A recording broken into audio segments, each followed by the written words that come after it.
How to disable voicemail on Android. Hello guys and welcome back to the channel. If voicemail notifications are driving you crazy and you'd rather shut the whole thing down, this video will walk you through exactly how to do that.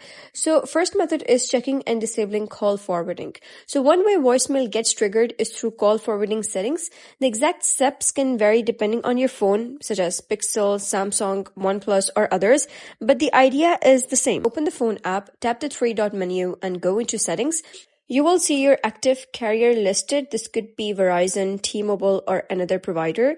Tap into that, then open call forwarding. If any forwarding options are enabled, calls may be getting sent to voicemail automatically.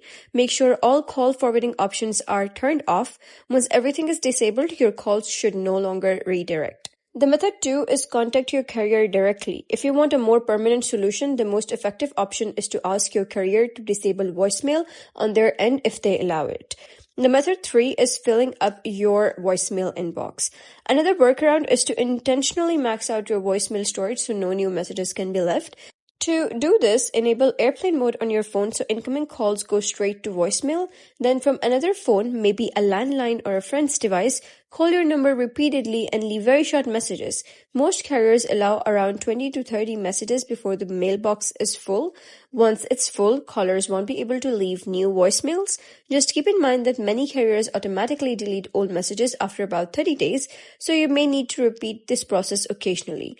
So, those were some methods how you can disable voicemail on Android. So if you found this guide helpful, give it a thumbs up and don't forget to subscribe for more helpful tutorials. I'll see you in the next video.